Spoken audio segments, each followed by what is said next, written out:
अस्सलाम वालेकुम फ्रेंड्स।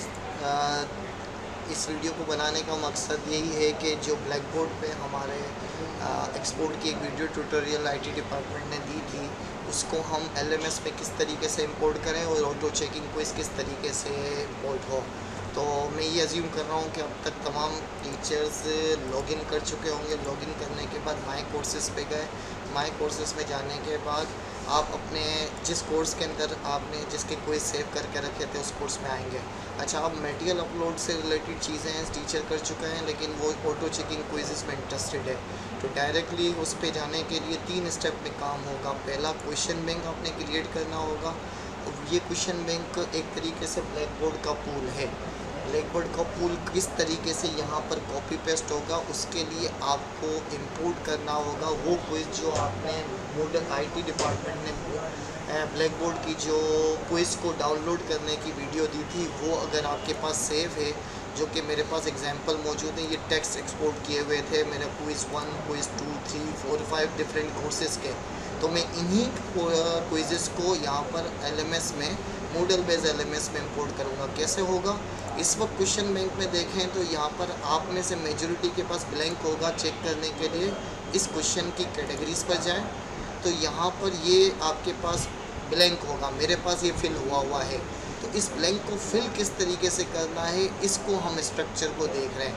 अच्छा, इस ब्लैंक को फिल करने के लिए let me go to other code जिसके अंदर कम डेटा मौजूद हो। तो मैं इसको अपने किसी और एलएमएस पे मूव कर देता हूँ जिसमें कोई मौजूद नहीं है। यस, इस कोर्स के अंदर मैं आ जाता हूँ, cost and management accounting. Okay, let me log in again. Time out देने वाली बात। इसमें जब मैं क्वेश्चन बैंक में गया तो इस क्वेश्चन बैंक के अंदर, इस क्वेश्चन बैंक की कैटेगरी में क्वेश्चन कैटेगरीज में जाते हैं तो हमारे पास देखें ये इस वक्त एक ही चैप्टर इंपोर्ट हुआ है। आपके पास ये भी ब्लैंक होगा। आपने क्या करना है, क्वेश्चन बैंक के अंदर इस कैटेगरीज में इंपोर्ट करना है।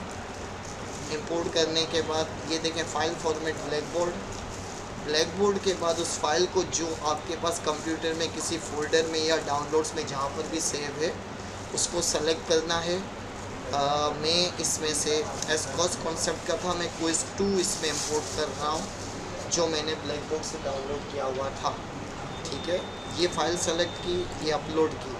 अच्छा, इस अपलोड करने के बाद अब जब मैं इंपोर्ट का बटन दबा रहा हूँ तो देखें वो जो ब्लैक बोर्ड की मैं पूल में आपने 100, 200 या 150 या 40 जितने भी क्वेश्चन बनाए हुए थे वो डायरेक्टली इंपोर्ट हो गए। ठीक है। अच्छा, इसका मतलब जो ब्लैक बोर्ड का पूल था वो अब एलएमएस का मॉडल का क्वेश्चन बैंक है। अच्छा, जब मैं इसमें जाता हूँ ना तो इसमें एक चीज़ मैं आपको दिखाना चाहता हूँ। कैटेगरीज में जाते हैं तो ये देखें यहाँ पर 3 आइटम्स नज़र आ रहे हैं। क्विज़ 2 जो मैंने इंपोर्ट किया, लेकिन यहाँ पर ब्रैकेट में देखें 0 है। मैं ये कहूँगा कि ब्लैक बोर्ड से जब एक्सपोर्ट करने की वीडियो ट्यूटोरियल दी गई थी उसमें एक टेक्निकल इशू था। वो क्विज़ 2 एक्सपोर्ट किया गया था, वो पूल एक्सपोर्ट होता तो ये इशू नहीं होता।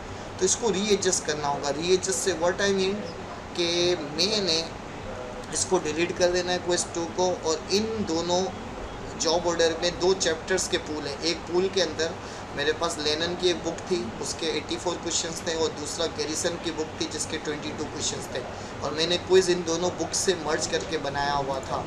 तो इसके अंदर आपको क्या करना होगा, आप इसको सबसे पहले रीनेम करेंगे। जो ब्लैक बोर्ड में आपने इंपोर्ट किया हुआ, एक्सपोर्ट किया होगा, उस फाइल को इंपोर्ट करने के बाद रीनेम करने के लिए सेटिंग्स में जाएँ और यहाँ पर नेम में आप इसको रीनेम कर दें नए नाम के साथ, क्योंकि ये ऑलरेडी ब्लैक बोर्ड के स्ट्रक्चर में है तो इसकी एडजस्टमेंट रिक्वायर्ड है। तो मेरे पास एक चैप्टर आ गया जॉब ऑर्डर कॉस्टिंग लेनन के नाम से, और दूसरे को भी मैं रीनेम कर देता हूँ। ठीक है, नेम की जगह पर जाने के बाद अच्छा, ये मेरा पूल बन गया। मेरे अब इन 110 या 106 क्वेश्चन को वापस इंपोर्ट या 1 बाय 1 टाइप करने की ज़रूरत नहीं है। तो ये पहला स्टेप था। दूसरा स्टेप, जिस जगह पर आपको क्विज़ देना है उस जगह पर जाएं। ठीक है। अच्छा, उस जगह पर जाने के बाद आप नॉर्मली टीचर्स एडिट मोड भूल जाते हैं, तो एडिट मोड पे जाएं।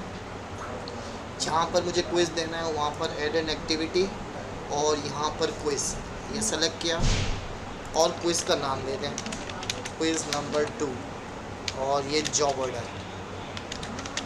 अच्छा, ये क्विज़ करने के बाद इसमें काम की चीज़ें मैं बता देता हूँ। टाइमिंग बच्चों को कब से कब तक अवेलेबल हो। मैं नॉर्मली अभी इसको डायरेक्टली लाइव अपने बच्चों के लिए करना चाह रहा हूँ।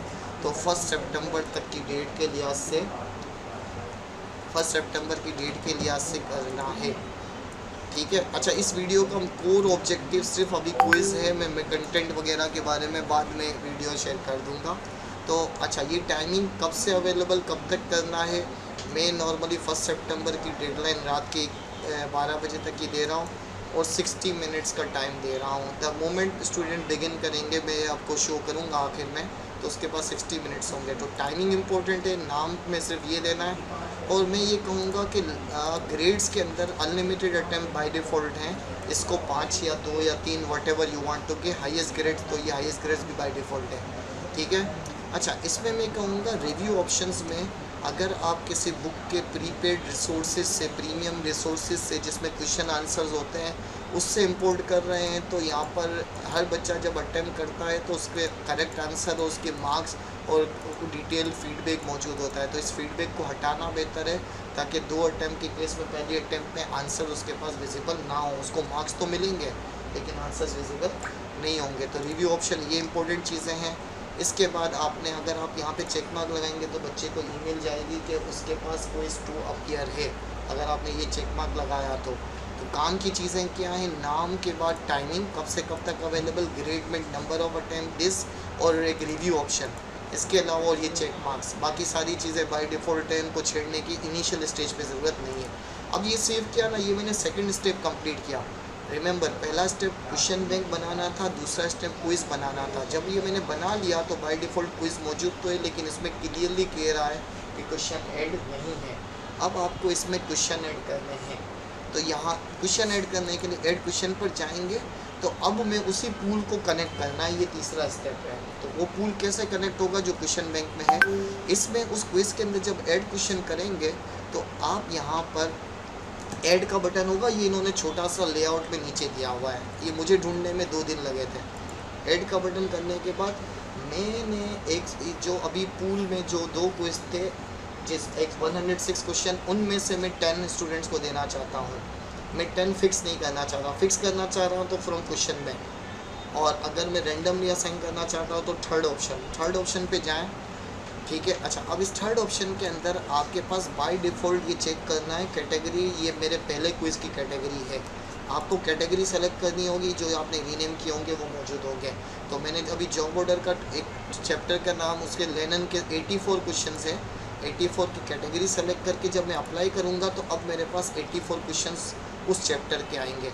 इन 84 क्वेश्चंस में से मैं चाहूँगा कि मेरे स्टूडेंट्स के पास 7 क्वेश्चंस आएँ, तो 7 सेलेक्ट किया और ऐड रैंडम कर दिया, तो ये 7 क्वेश्चन मेरे पास आ गए। लेकिन चूँकि मैं 10 क्वेश्चन देना चाह रहा हूँ तो I am adding 3 more question from second data bank. तो सेकेंड डेटा बैंक पे गया 22 क्वेश्चन, इन 22 में से सेलेक्ट किया मैंने इसको कैटेगरी में। अप्लाई करूँगा तो अब वो 22 की सिचुएशन आ रही होगी। लेट मी इसको मैंने सेलेक्ट करना है 22 और अप्लाई करना है। अब इन 22 क्वेश्चन में से आई वांट के ओनली 3 जाएँ, 3 number of random question select किया। तो अब देखें टोटल 10 क्वेश्चन हैं और उन 10 क्वेश्चन के मार्क्स ऑल्दो 1 मार्क्स है, लेकिन मैं चाह रहा हूँ कि इसकी final weightage half marks each हो, तो टोटल क्विज़ 5 मार्क्स का हो, तो 5 मार्क्स यहाँ पर मैक्सिमम करके सेव कर दिया, ठीक है। तो ये मेरा क्विज़ कंप्लीट है। अब कोई भी स्टूडेंट अगर इस क्विज़ को अटेम्प्ट करना चाहे तो क्विज़ पे आके आप स्टूडेंट का व्यू कैसे नज़र आएगा वो आपके सामने। प्रीव्यू क्विज़ पे जाएगा स्टूडेंट, जब भी इस क्विज़ पे क्लिक करेगा तो उसके पास स्टार्ट अटेम्प्ट का ऑप्शन आएगा। स्टार्ट करेगा तो ये देखें, ये मेरे उस पहले पे डेटा बैंक में से 84 में से एक क्वेश्चन रैंडमली आया, स्टूडेंट ने उसका आंसर दिया। नेक्स्ट पेज, तो यहाँ पे जो जी साइड पे पैनल नज़र आ रहा है, इस पर क्वेश्चन अटेम्प्ट फिल नज़र आ रहे होंगे, क्विज़ नेविगेशन। तो स्टूडेंट देख सकते हैं कि किसका वो जवाब दे रहा है, ठीक है। अच्छा, अगर वो स्टूडेंट किसी और क्वेश्चन पे नेक्स्ट मूव हो गया, थर्ड ब्लैंक है, फोर्थ का आंसर दिया, नेक्स्ट मूव हो गया, ठीक है। तो अब यहाँ पर देख सकते हैं ब्लैंक नज़र आ रहे हैं। मैं डायरेक्टली स्टूडेंट अपने तौर पे वो अटेम्प्ट कर रहा होगा। लेट्स, अच्छा, यहाँ पे सबमिशन का क्राइटेरिया स्टूडेंट को शो करना ज़रूरी है, ये आप क्लास में लाइव डेमोस्ट्रेट करते हैं। जब लास्ट क्वेश्चन पे जाते हैं तो finish attempt does not mean कि कोई अटैम्प्ट सबमिट हो गया। अटेम्प्ट फिनिश हुई है, अटेम्प्ट सबमिट नहीं हुई। इस अटेम्प्ट का स्टूडेंट को भी नज़र आ रहा होगा। यहाँ पर सबमिट ऑल एंड फिनिश का बटन दबाएंगे, अभी भी कोई सबमिट नहीं हुआ, तीसरी कंफर्मेशन आएगी। इसमें ये वार्निंग दे रहा है कि 3 बिना अटेम्प्ट है। अगर अब सबमिट ऑल एंड फिनिश होगा तो अब ये देख सकते हैं स्टूडेंट को उसी वक्त करेक्ट और रॉन्ग के नंबर्स भी आ जाएंगे कि 5 में से 3 सही हैं और बाकी 7 गलत हैं। तो वो यहाँ पे आइडेंटिफाई यूँ भी कर सकता होगा रिव्यू के तौर पे, ठीक है। तो स्टूडेंट किसी केस में ये नहीं कह सकता कि गलती से अटेम्प्ट हो गया, 3 दफ़ा वाली चीज़ सबमिट करने हैं और तीनों में वार्निंग भी आ रही है, ठीक है। अच्छा, इसके मार्क्स आपको कहाँ पर नज़र आएंगे? अपने कोर्स पर आएँ। अच्छा, जितने भी स्टूडेंट अटेम्प्ट कर रहे होंगे ना, अब मैं आपको एक सैम्पल दिखा देता हूँ। वो सारे के सारे अब इस पे जाएंगे ना, तो स्टूडेंट ने जितनी अटैम्प्ट्स की होंगी ना, वो अटैम्प्ट्स उस क्विज़ में आप यहाँ पर नज़र आ रहे होंगे। लेट से मेरे एक स्टूडेंट नादिया ने ये क्विज़ अटैम्प्ट किया था, उसने 10 आउट ऑफ 10 स्कोर लिए। एक ही स्टूडेंट है आउट ऑफ जितने भी स्टूडेंट इस कोर्स में इनरोल्ड हैं, तो उसका स्कोर ये आ गया फर्स्ट अटैम्प्ट के तौर पे। तो इस तरीके से let me show you one more example, जिसमें मैनेजमेंट अकाउंटिंग के अंदर मैंने ये तीन क्विज़ दिए हुए थे। तो क्विज़ 1 पे जाता हूँ, तो ये देखें मैंने इसमें 8 अटैम्प्ट्स अलाउ की थी क्योंकि पहला था, लेकिन अब तक 34 अटैम्प्ट्स हो चुकी हैं। इन 34 अटैम्प्ट्स को मैं देखना चाहता हूँ, तो ये मेरे पास नज़र आ रहा है कि मोहम्मद हसनैन ने 2 अटैम्प्ट किए। इसकी एक अटैम्प्ट में 5 में से 4 आए, दूसरी अटैम्प्ट में 4.5 आए। तो मुझे LMS हाईलाइट करके बता रहा है कि इसकी हाईएस्ट अटैम्प्ट है। ये रिमेंबर, ये रिपोर्ट क्विज़ वाइज है, ये ग्रेड सेंटर नहीं है ब्लैक बोर्ड का। ब्लैक बोर्ड की तरह का ग्रेड सेंटर कुछ और है, उसके लिए आपको कोर्स में ग्रेड्स में आना होगा। तो जब आप ग्रेड्स पे आते हैं तो अब आपके सामने यहाँ पर मैंने अभी इसकी सेटिंग एडजस्ट कर दी अपनी अंडरस्टैंडिंग के लिए, लेकिन आपके पास बाय डिफ़ॉल्ट कुछ ऐसा नज़र आ रहा होगा। जितने भी कॉलम्स होंगे जैसे क्विज़ 1, क्विज़ 2, क्विज़ 3 और टोटल, सही है। तो मैंने अभी आसानी के लिए, अंडरस्टैंडिंग के लिए इसको कोलैप्स कर दिया है कि I am not interested in this quiz 1, quiz 2, quiz 3 और टोटल। यानी दुआ आमिर ने कोई भी क्विज़ अटैम्प्ट नहीं किया, तीनों मौजूद हैं। अफजाल करीम ने 2 किए हैं, तो उसके 10 आउट ऑफ 8.5 बन रहे हैं, 10 आउट ऑफ 9 बन रहे हैं। सैयद इसने तीनों क्विज़ अटैम्प्ट किए हैं, तो 15 आउट ऑफ दिस बन रहे हैं। तो इस तरीके से, और इसको हम एक्सपोर्ट भी कर सकते होंगे, वो मैं बाद के लिए बता दूंगा। लेकिन इसके एक्सपोर्ट के लिहाज से आप ग्रेड सेंटर वगैरह की ग्रेड रिपोर्ट पे क्लिक करके इसको एक्सपोर्ट किया जा सकता है। तो मल्टीपल फीचर्स हैं, लेकिन इस वीडियो का main objective auto check, auto graded black board वाला क्विज़ अगर आपने वीडियो फॉलो करके एक्सपोर्ट करके रखा है तो वो इंपोर्ट कर सकते हैं। That's all for this video.